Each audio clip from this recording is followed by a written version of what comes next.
Hi, and thanks so much for joining me. Today we are doing this look featuring this Hourglass palette. If you'd like to see that, please keep watching. So this palette is new to me, so it's new-ish because it is also reformulated, so it's now vegan. So this is an item that they had a few years back. I remember it was very popular, but I never picked it up. So this is the first time I'm using it. So I thought we'd do kind of a natural look and revisit some of the other Hourglass products I have. So let's go ahead to try on. This time, starting with no makeup, you can definitely see the progress I've been making here with my discoloration, as well as my eyebrows being filled in a little bit more. So let's go ahead and start with something really natural. We're going to start with the Le Beige Water Fresh tint, and this is in medium. I haven't used this in a while as an actual base product, so I'm just putting up my hand, and then let's just I'm gonna use my hands to apply. There's a brush that goes with this, but of course I've already misplaced that. And this very much feels like skincare. Same routine, Sizzly under the eyes. This one, the number 4.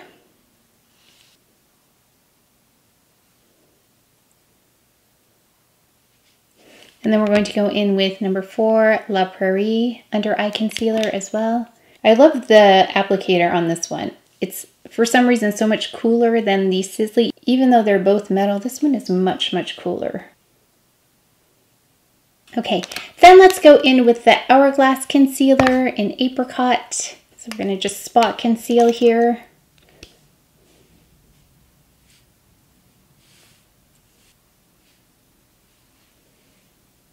I have a dampened beauty blender.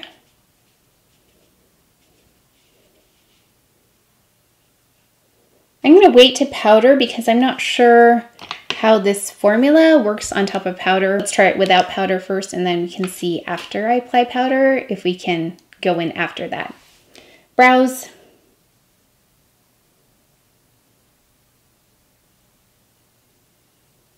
I'm going to go in with some eye primer right now. I'm going to let this set while I do more brows. And then we're going to fill in with the Dior pencil.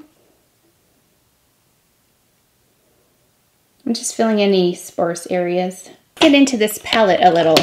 So actually, I haven't even opened it yet. It's still in the packaging, and it's smaller than I thought it would be, which is nice.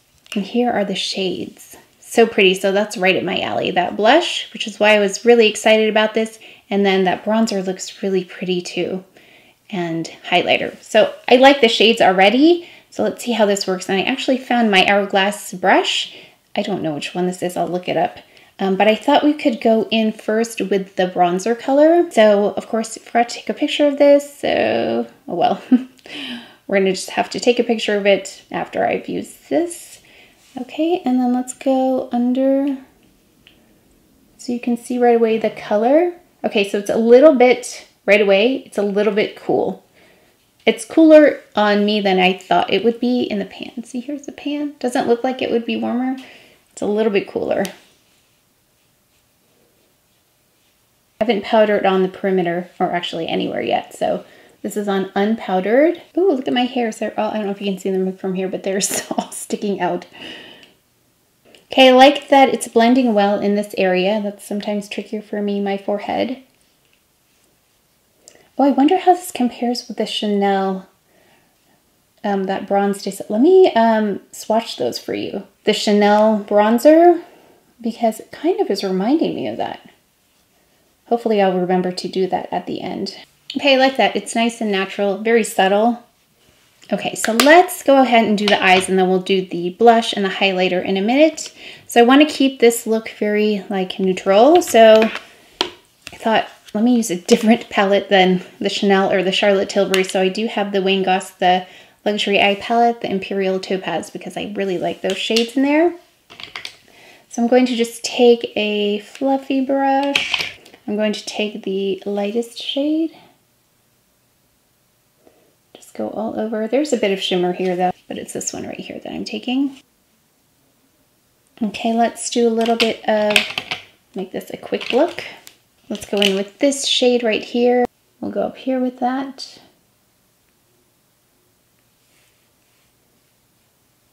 I haven't used this palette in a while because I've been using so many other palettes. I forgot how easy these are to work with. Now I'm going to go in with this in the crease.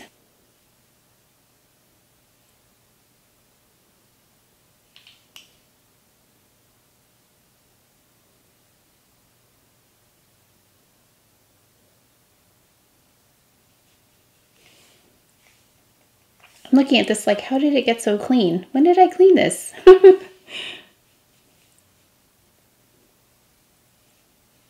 This is the 6.5 Raymores. I always get questions about this brush whenever I use it. It's a really great tool if you have hooded eyes, as well as if you don't enjoy the process of blending. It's a really simple way to just blend, and then you can also kind of buff in like this at the ends. Let's go ahead in the corner with this brown color right here. I'm going to go in again, just intensify.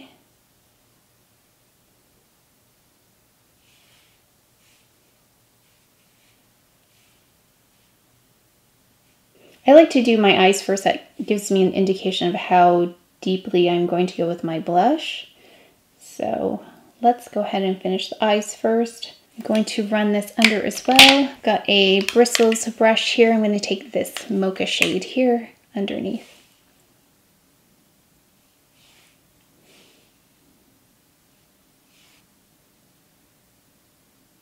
Okay, I'm trying to keep this a little more natural.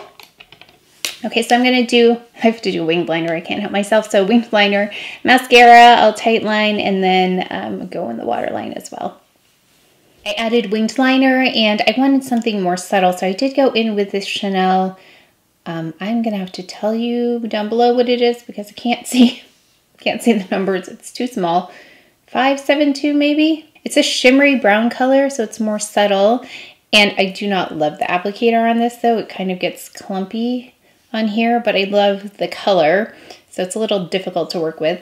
And then I put on mascara, the Charlotte Tilbury push-up lashes, so you can make it more natural if you want to. I tried really hard to make less volume and more natural. Then I went in the tight line with Earth by Chantecaille, really soft pencil, and then Brun Agape in the waterline. Nope. Yes. Okay, I was so hungry. I just ate a bunch of cookies. Right here. Anyway, these are called the best gluten-free cookies in the world. Oh, I didn't know they were gluten-free. They're really good. So they're not very sweet either. They're Bart and Judy's, if you were wondering. They actually tell you to let the cookies breathe before you eat them by decanting them. Anyway, I hope I don't have cookies in my teeth, but I was starving. Okay, usually I don't get that hungry. So I had that and cheese, which is not a good, not typical, but I was hungry. Okay, so then let's go in with this again. I'm just going to take this lightest shade here and go in the inner corner. I like this shimmer because it's very subtle. It's more like a sheen. Oh yeah, we were going to go in here. Maybe I'll just take a little bit on my finger and pat it on. That doesn't look as natural as I wanted it to, but we'll just keep going. And let's go in with the blush. So I'm really curious about the blush. I'm just looking around for the, oh, the brush. Okay. I'm really curious about this because, as you know, I put concealer here and cream blushes typically lift off concealer. So this is going to be kind of interesting to see how this goes. Okay. Immediately, I really love the color. That is my kind of shade for sure. It's got warmth to it. Okay, so let's bring it up here, see what happens, but that's, see how pretty that is? Oh, that's pretty. So I know this was a bestseller, I think. It was very popular a few years ago, but again, I never picked it up. Don't know why. Ooh, it's doing really well up here. Okay, I'm using a brush though, so that might have something to do with it not lifting as much. But so far, okay, I've found two blushes so far that don't lift, that are cream, or that are not powders, that I can place here. Kyer Weiss, I don't know if I'm saying that right, and then a Color Science SPF 50 blush. Those are the only two I've found, and this might be the third one. Nice. I can't be swirling it around too much, but so far it's not lifting. That's pretty. Okay, because I do use blush as a color corrector. I really like this blush. So pretty. And then of course we'll powder in the center to take down a little bit of the intensity, but so far it's looking really nice. I will have to wear this for I will have to wear this for a while. Oh, okay. I will have to wear this for a while to really let you know how it interacts with the concealer and also with various concealers, because this is an Hourglass concealer, so I'm wondering if that might have something to do with it. We'll see. I'll try it with Clé de Peau and some other things, and then we'll use it to color correct a little bit up here too. Yeah, oh, look how pretty the blush is. I love this blush. Okay, so far I would pick this up just for the blush. And then let's go in with the highlighter. So let's see, get the bronzer off of there, get the highlighter.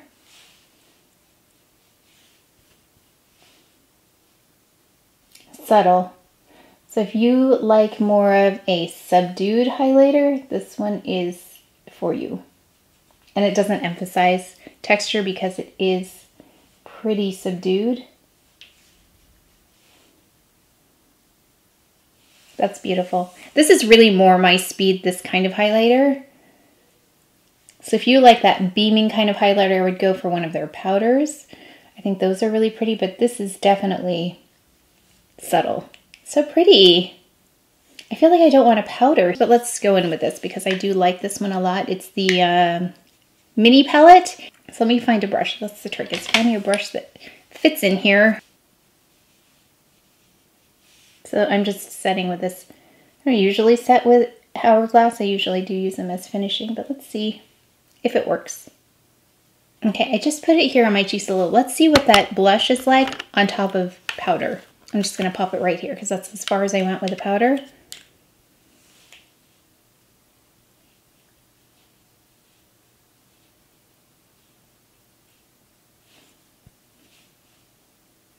It's not bad, but it is better to apply it, for me at least, without powder underneath. And then just a powder on top. You'll see a little hummingbird powder. I always set with that. Let's go in with an Hourglass lipstick. I put it in the holiday holder, but this is in the shade If Only. It reminded me of this blush a little bit. A little bit. It's warm, like the blush.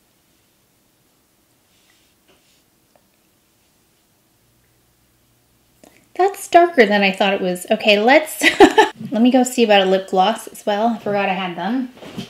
Forgot I had this shade. This might be nice to take it down a notch, or we just go in with this. Maybe I'll go in with a little bit of this and then a little bit of the other one. That's better, not as, it's like a little bit orangey for some reason, which it usually is not. And then let's go ahead and take this. This is the one in Halo. Oh wait, what was this? Sorry. This was in Strike. They're called Unreal, the glosses. And then I'm going to take this in Halo and just place that in the center. Oops, oh, I didn't mean to do that. That's one thing with these very like clear lip glosses, to make sure you don't use this. I probably should have put on my hand first. I've got to clean this off. But yeah, if you don't want to mix the colors, I always forget to do that. Here's the final look. I wanted to do a natural look, but I still feel like we have quite a bit of makeup on, but it's definitely less than what I normally have on, especially not having foundation on. So really just concealer, and there was this Water Fresh tint, so it's more like a tint than a foundation. So I really feel like you can still see the skin, which I like. And then I thought it was perfect for something like this. And let's read quickly about what it says the claims are. It says it's a multitasking palette, giving you the essentials to define, brighten, and highlight your face. So yeah, you've got the bronzer, the blush, the highlighter, soft natural finish, which it is. It's such a natural finish. I'm really impressed with it because it just melts into the skin, which is another aspect I like in terms of base products, as well as something like blush. I think that's really important. It says the neutral bronzer creates a natural tan, and it is neutral. It's definitely not golden. It looks more golden in here than it does on me. It's more neutral, definitely cooler. Sheer Rose blush, although I have to say this blush is definitely more coral than what I expected. It's got a lot of warmth to it. Champagne highlighter, yeah, that is definitely a champagne highlighter. And it says that it's a luminous glow without heavy glitter or shimmer, and that's true. I don't see any glitter. There's no glitter, and I mean, even a shimmer is almost too much of a description of it. It is very much a glow. It's very much a sheen. You can blend them together for custom shades as well, and it's portable. So you can use your hands with this. I used the brush, which was fine. I think that brush really helps when the pans are so close together, but you don't need a brush. You can, again, use your hands. It says the improved formula allows for a more even application.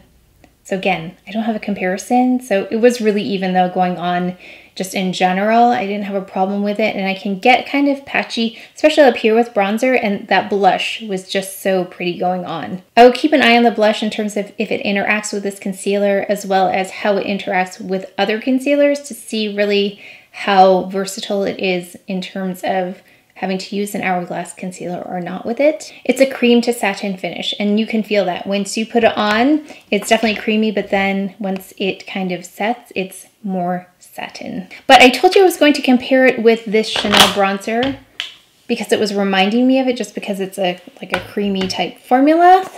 But if you look at the two, and I've swatched them on my arm already, I'm going to show them to you side by side here. They kind of look similar, but when you put them on, but this is the Chanel and this is the Hourglass. So you can see the Chanel is a little bit more golden, but more sheer, it's much lighter, and then the Hourglass has more intensity. So if you don't see the Chanel once you apply it, then the Hourglass might be really good for you. So you might try that one. And then also, I was gonna compare the blush to the Tom Ford blush. So this is the blush in the Hourglass palette, and then this is the one in Inhibition. I thought they reminded me of each other, but when you look at them side by side, yeah, because they look similar, right? They reminded me of each other, so I didn't want to swatch those as well. But when you look at them, you can see, so if you have a point of reference on the Tom Ford, you can see that the Hourglass has much more of an apricot hue to it. So here's the Tom Ford, and here's the Hourglass. So you can see the difference. But I like this. It's really easy application. It's really beautiful, especially that blush. Like, I would buy this just for the blush. In fact, that's probably what I'll use the most. I think the bronzer is fine. I just wish it was a little bit more golden for my skin tone, which is interesting because I think the blush pulls really warm. And then I love the finish of that highlighter. That is very much my speed for a highlighter. Nothing too like sparkly or bright, but very, very gentle glow. I really like that. So if you are more of a no makeup kind of person and you just want something subtle, this is perfect. I think it's beautiful. So I'm really curious if you were thinking of picking this up or if you had the previous version of this. I'm glad I picked this up and now it sounds like it's been improved. So if you have had a chance to compare the two, I'd really love to know. Please leave a comment below. But that's it for today's video. So please take care of each other, stay well. If you enjoyed this video, if you learned something, please give it a thumbs up, subscribe, and I will see you next time. Thanks.